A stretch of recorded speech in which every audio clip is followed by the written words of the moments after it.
Good afternoon and welcome to Facebook Live with Chisholm, and Kilpatrick. I'm Courtney Ross and I'm joined today by Alex Sachs and Mike Lestrito. And today we're going to be talking about tips for C&P examinations. If you have any comments or questions throughout the broadcast, please feel free to leave them in the comment section and we will do our best to answer them throughout the broadcast. I want to start just very generally talking about what is a C&P examination. So it stands for Compensation and Pension Exams, and it's basically a medical examination that VA provides to assess a veteran's claimed condition for service connection or an increased rating. And VA relies on that medical examination to usually deny or grant a claim based on what the results of that exam are. And they provide these examinations in accordance with VA's duty to assist. So Mike, could you tell us a little bit about what I mean when I say that the exams are provided in accordance with VA's duty to assist?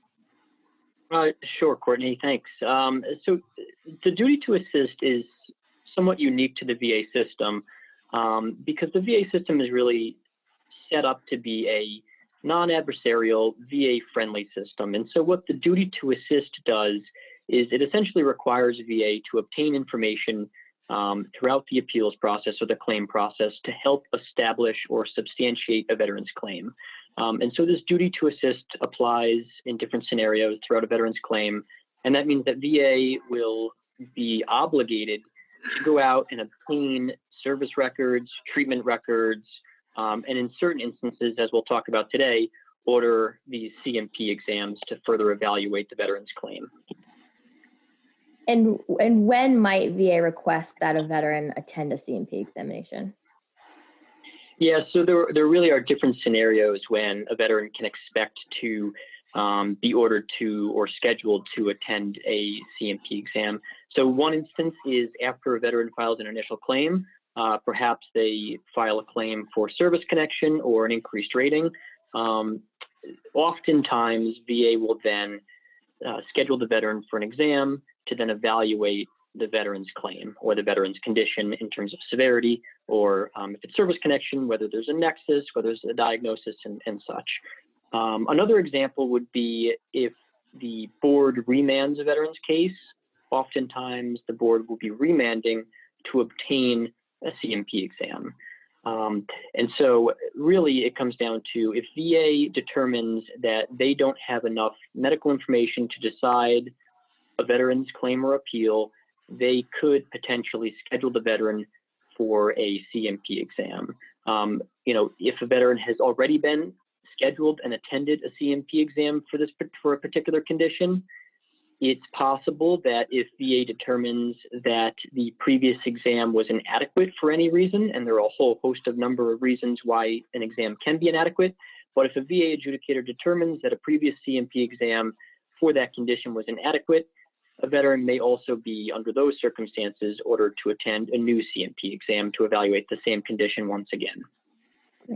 And I think it's important to note, too, that C&P exams aren't provided as a way of for treatment purposes. So just go to echo what Mike said, and we've already said kind of throughout the start of this broadcast, is that it's really used not for treatment, but rather to assess a claimed condition that a veteran might have a claim or an appeal pending for. So, yes. Alec, I'm going to turn to you now. Can you tell us a little bit about who it is that actually conducts the exams for veterans? Sure, Courtney. So typically these are conducted by VA healthcare providers. That being said, they're not always performed by doctors. So oftentimes the VA will have other medical professionals such as physician assistants or nurse practitioners.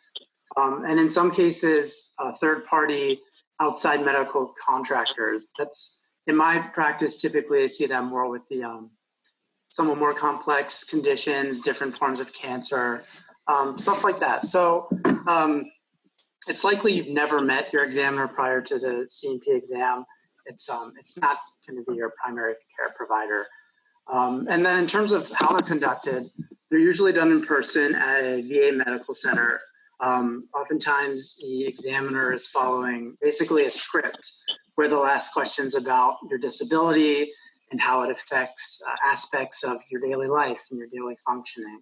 And this probably signals that the examiner is completing what's known as a disability benefits questionnaire, or a DBQ. So each of these DBQs is drafted to correspond with a specific condition. They're formatted for the examiners to essentially check a box, yes or no, next to descriptions that most accurately depict the disability in question. So as you can imagine, these aren't very detailed. They don't allow for oftentimes full or accurate depiction of your conditions.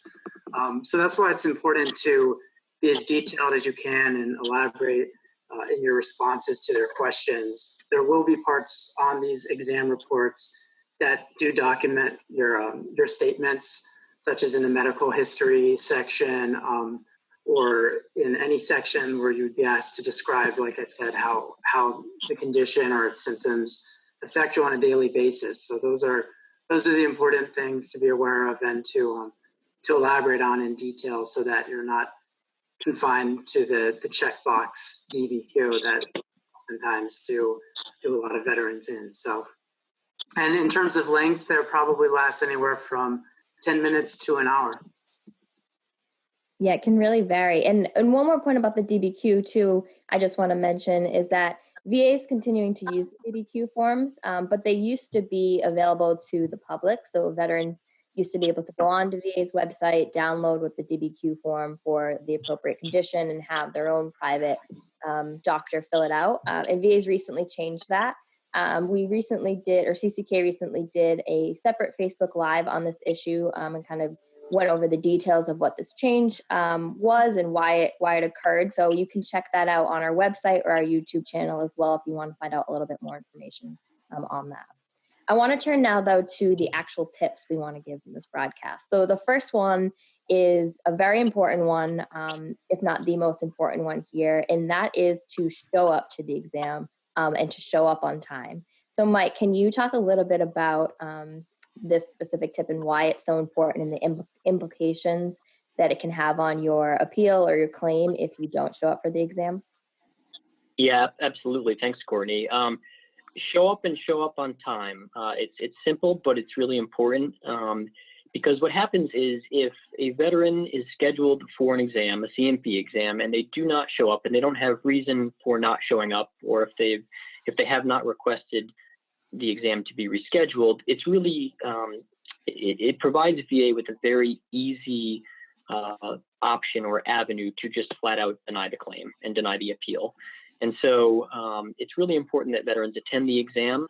And if they are worried, if a veteran's worried about attending the exam and the exam going poorly, just know that there are potential avenues or options to fight back against a negative exam. But if a veteran doesn't attend the exam at all, then there's just not a lot to work with there. VA will, probably deny the claim, probably deny the appeal based on the sole fact that, they scheduled the veteran for an exam because they didn't have enough information at that time to decide the claim. They still don't now have enough information or evidence to decide the claim because the veteran wasn't able to attend the exam. So we really like to see our veterans attend exams. And, if we need to deal with an unfavorable exam afterwards, we can do that. There is kind of an important tip, I think, because veterans may be missing exams currently due to the issues surrounding, the COVID situation and the coronavirus situation. That's slightly different. VA has issued some guidance saying that if a veteran is unable to attend an exam based on either fear of attending in person or just an inability to attend, then they're not going to take such a harsh position if a veteran doesn't attend an exam for those reasons during this specific period of time. Really, VA shouldn't be denying a claim based solely on the fact that a veteran was unable to attend an exam due to a COVID-related issue. That being said, it's certainly foreseeable that this could happen. A veteran may not be able to attend in the next couple of weeks or next couple of months. And if their claim or their appeal is denied, then they should reach out to VA and just, explain that, the circumstances were such that they were unable to attend due to a COVID-related reason. So like I said, that's a little bit different scenario than regularly scheduled C&P exams, but generally speaking, for a regularly scheduled C&P exam, veterans are really encouraged to attend because it provides VA a very easy avenue to deny your claim or appeal if a veteran doesn't attend. And if a veteran gets scheduled for a VA examination on a day and a time that they know in advance that they're going to be unable to attend, what kind of steps can they take to get ahead of that? So to get it rescheduled or to make sure that they don't get in the situation where they have to miss it and now their claim's going to be denied? Yeah, this is a good point. Scheduling conflicts obviously happen, and VA is open to rescheduling an exam, but communication is key. And the sooner a veteran can reach out and try to reschedule the exam, the better. It's best not to wait to the last minute, the day of even, to try to reschedule the examination. But if a veteran reaches out to the VA and lets them know that there's a scheduling conflict and they'd like to reschedule their exam, they have every right and every ability to do so. I would just recommend, maybe because I'm an attorney, putting it in writing, if at all possible, just so there's a record of it, because you never know what can happen, what you might need to prove down the line. But certainly if there's a scheduling conflict, we would encourage you to reach out and try to reschedule for a different day. Great, I think that's a really good point. So tip number 2, equally as important, is to know the purpose of your exam and to prepare. And there are ways that you can get prepared in advance of actually attending that or attending the exam. So Alec, can you talk a little bit about what I mean when I say know the purpose of the exam and different ways that veterans can prepare ahead of time? Yeah, sure. So the most commonly be attending the C&P exams to establish either service connection or whether your claim condition is due to service, or if you're already service connected for a condition, attending an exam for an increased rating for the examiner to document the severity of the condition, which VA will use to determine the proper evaluation within the rating schedule. So for service connection, you should be prepared to talk about the event in service and why you think it's related to your current condition. The examiner is concerned with etiology or nexus, whether there's a connection between your current condition and your service.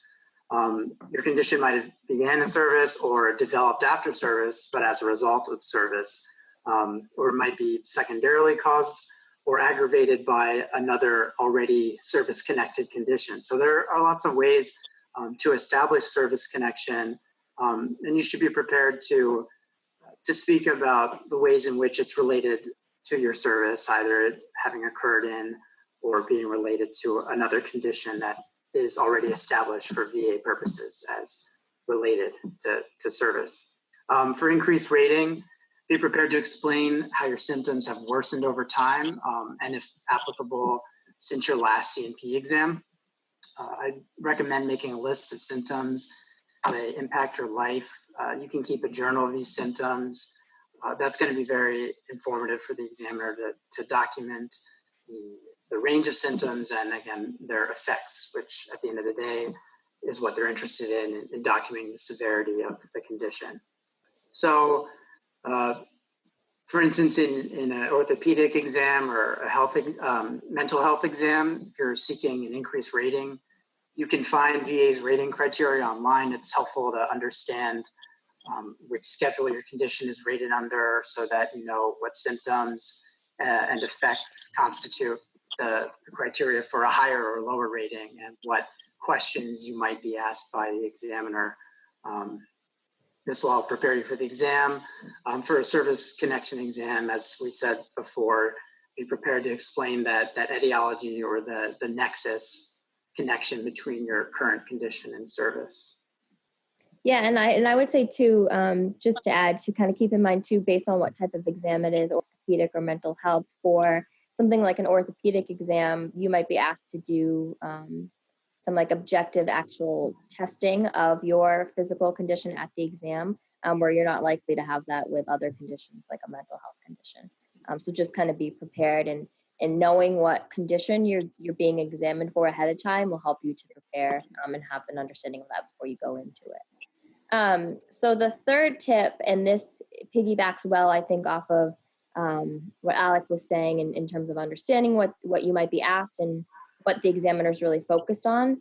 So the third tip is to be honest about your symptoms. And so obviously for an increased rating, if the assessments to do, if the exams to assess the severity of your condition, you're going to be asked a lot of questions about your symptoms and the severity of them. And same with service connection exam.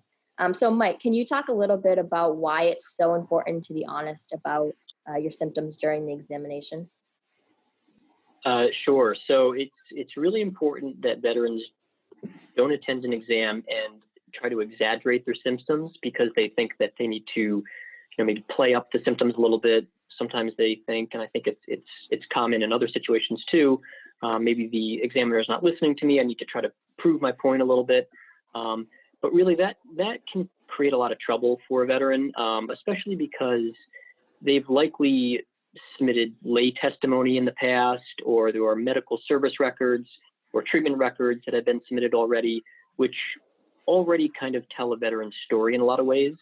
And so, by exaggerating symptomatology, that can create credibility problems if just, a month previous or a year previous to the C&P exam, something was said that contradicts what's now being said as C&P exam. So it's really critical to, go in, express your symptoms as they are or as they were, and be honest, but not to exaggerate them. Similarly, though, it's really important for veterans to not downplay their symptoms.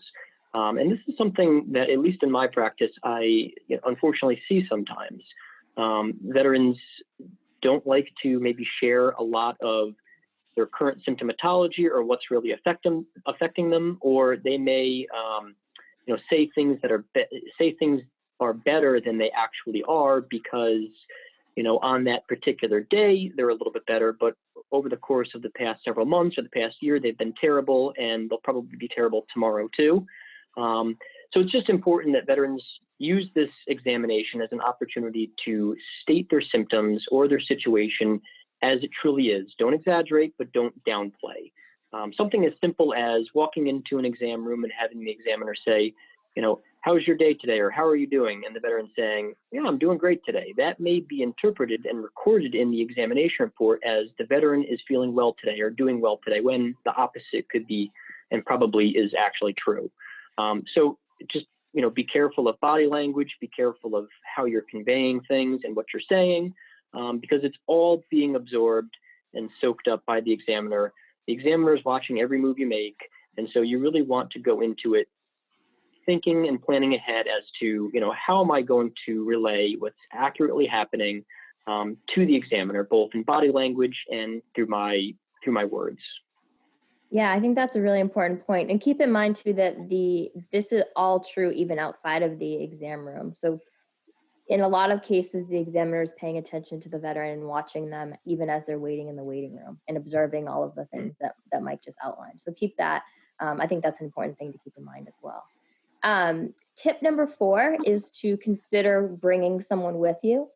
So Mike just covered how important it is to be honest about your symptoms, and some of the reasons why veterans may not be honest or really describe the symptoms in full is, they're uncomfortable talking about them, or they may just be so used to living with the condition and the symptoms that they don't think to describe some of the things that they're really dealing with on a daily basis.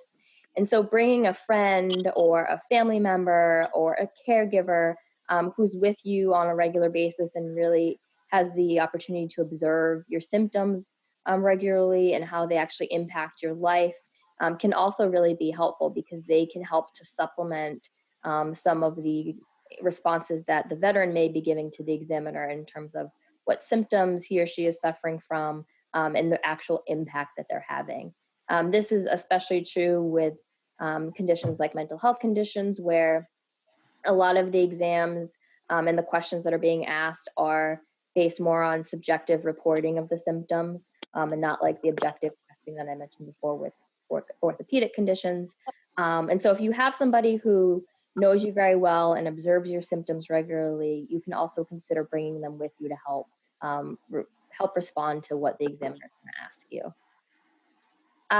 Tip number 5 is to consider taking notes during the exam. So I'm going to turn back to you, Alec, if you can talk a little bit more about why that might be helpful. Yeah, and it's especially helpful if the exam is very brief, right? You may not have been able to present the examiner with a complete picture of your condition. So we encourage note-taking during the C&P exams to document its brevity and to note whether you were able to sufficiently describe your condition for the examiner. If you can, take notes on what the examiners are asking and what your responses are. This piggybacks a little on Courtney's point. If you have someone there with you, that can be a tool for someone to take contemporaneous notes on what those examiners are asking you and your responses. That way, when you review a copy of the exam report, which you can do and which we'll get to later, you can cross-reference it with your notes to compare, if you were asked something and you thought you had responded, but there's no indication that you did, that could highlight an issue, or if they mischaracterized a response that you had, that would also be something that would be useful to have notes for.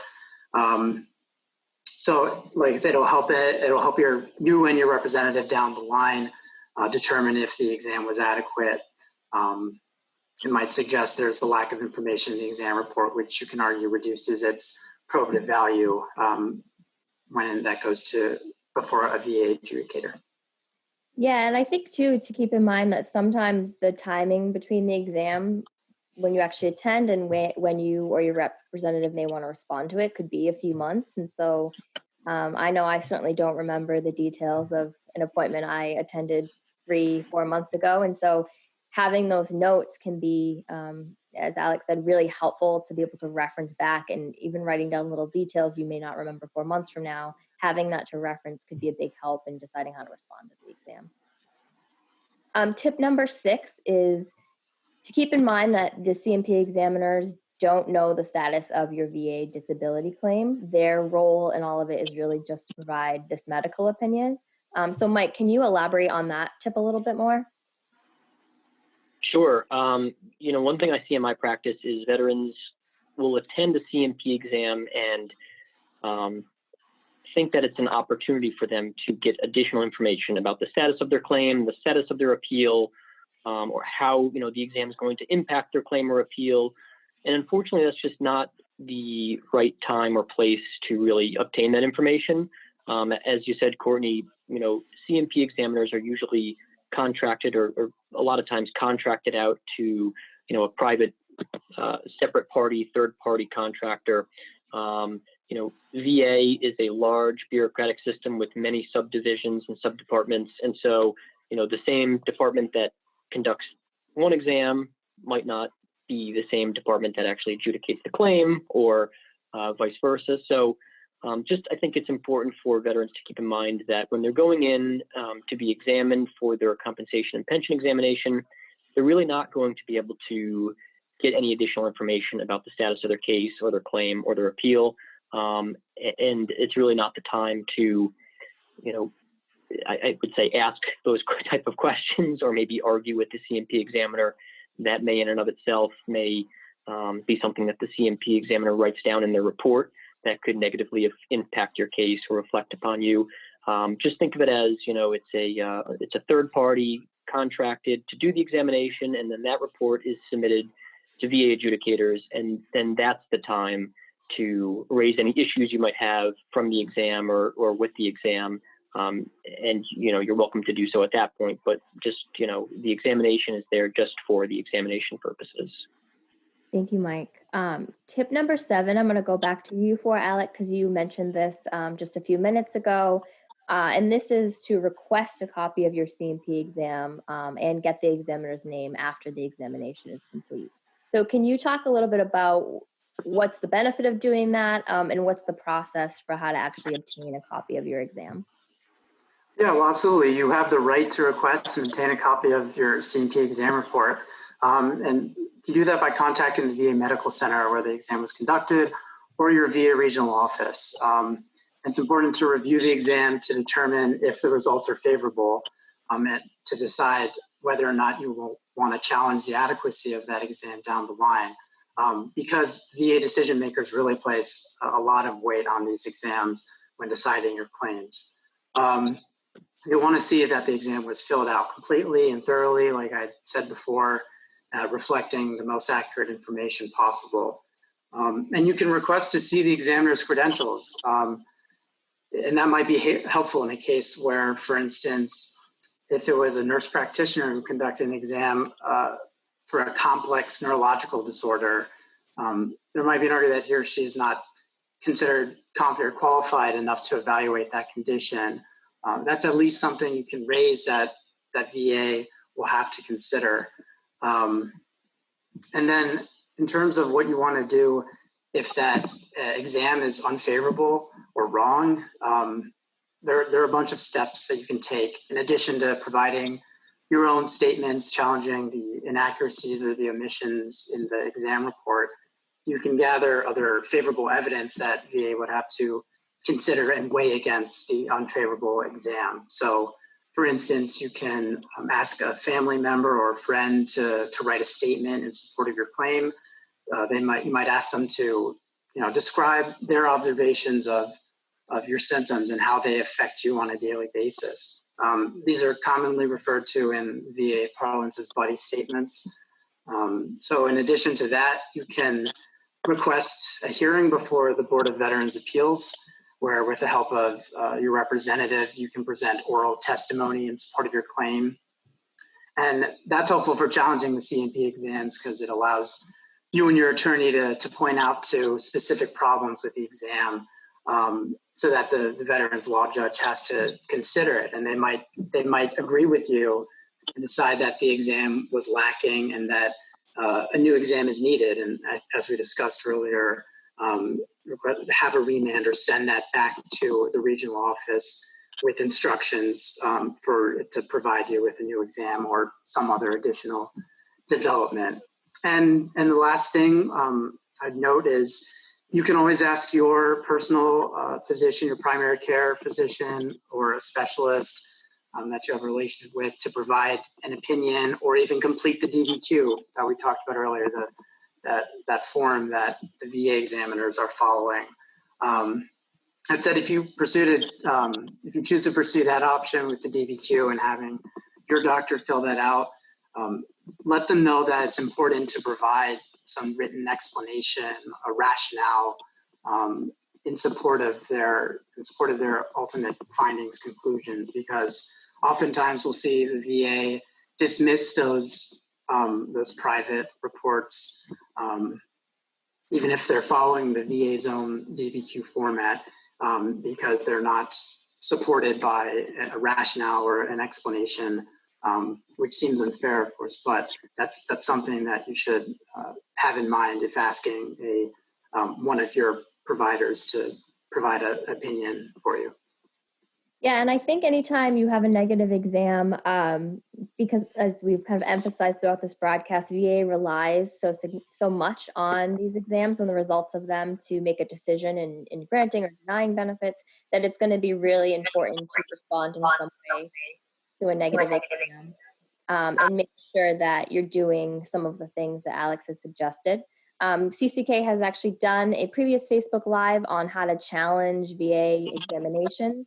So if you want a little bit more information and you want to check out that video on our YouTube channel, our Facebook page, or our website at cck-law.com, you should be able to find that there. And that's really focused on specific ways to challenge exams. The last thing I want to talk about is less of a tip and kind of just more information we want to make people aware of regarding recent changes to C&P exams in light of the COVID-19 situation. So VA has suspended all in-person examinations due to COVID-19 effective April 2nd, 2020, so just a few weeks ago. They are still offering virtual exams, so there's a couple options I'll walk through here in terms of how they're going to move forward with examinations. The first option is what's called an ACE exam, or an acceptable clinical evidence exam. This option is essentially a record review, so an examiner's determine there's enough evidence in the record to complete an examination, and the results of the exam are going to be based just on what is currently of record. So there's no in-person component to it. There's usually no telephone or video chat component to it. It's possible that the examiner may reach out to the veteran if they need some additional information for the ACE exam, but most of the time it's going to be based just on the record. The second, and I think what will be more common option, is a virtual or a tele-C&P exam. So this is an examination that's being done via video chat or over the telephone. And a lot of the questions that are going to be asked are going to be very similar to if you were in person being examined. Here, the examination, this type of examination is not going to be appropriate for all conditions. So mental health conditions and a number of other conditions VA has outlined as appropriate for a telehealth or a virtual C&P examination. And if you want to see VA's list of these specific conditions they've already outlined, you can check out cck-law.com. Again, we just posted a blog last week that includes the list that VA issued. So if you're interested in what specific condition has been okayed for this, you can find the list there. Conditions it's not going to be or work as well for are conditions like orthopedic, so back or knees. We mentioned earlier in this broadcast that for orthopedic or physical conditions, a lot of the examinations require objective testing, where they'll actually test kind of range of motion of the orthopedic condition that a veteran's claimed. And so that's not as easy or feasible to do virtually. And so those are some of it's still kind of to be determined what VA is going to do with those types of examinations. I think you want to keep in mind, if you are a veteran who gets scheduled for a virtual exam during the COVID-19 time, that all of the tips we've talked about throughout this broadcast still apply. So you still want to show up to that scheduled virtual exam. You still want to take notes about the questions. You still want to be completely honest about your symptoms. So all of this information is going to apply to these different types of exams as well.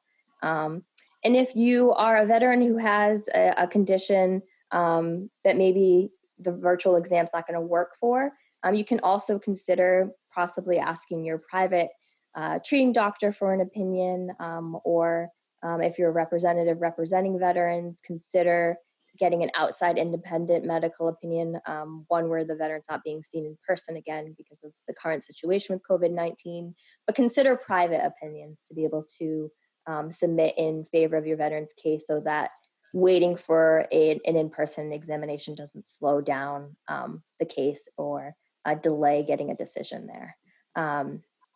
So with that, I just want to turn back to Mike and Alex to see if you guys have any final thoughts on helpful tips for C&P exams. I guess the only last thing that I would say is, I know we've stressed how important it is to attend an exam, and that's obviously true.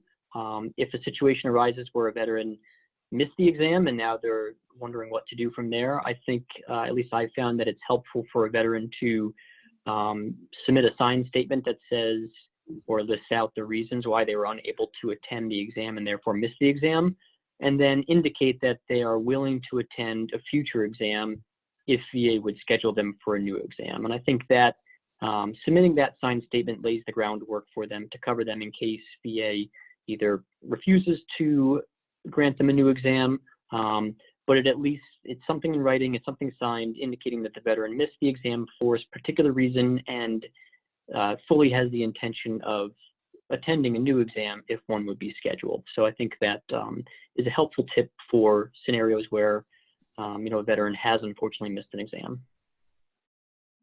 Yeah, and I think for me, I would just add that really doing your homework before you go to these exams,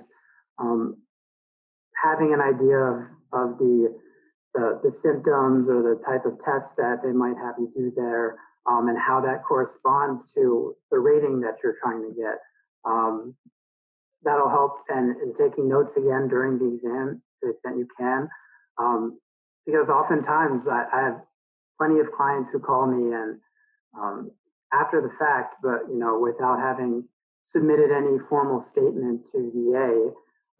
But when I get their case and they call me and say, well, this exam was bad, the examiner didn't ask me this or that, or that's not what I said there. And, for me, who I'm an appellate attorney and I work with a closed record, it's frustrating because I often wish that, the veteran had noticed it sooner, had provided that statement to VA for their consideration so that by the time it gets to me, that's something I can point to, because oftentimes VA and the board are going to overlook those statements, and those can be really essential to showing how an exam was inadequate and helping keep the claim alive and remand it back down for the veteran to continue to pursue it. Great. I think those are great final thoughts. Thank you both for joining me today for the broadcast. That concludes today's broadcast on tips for C&P exams.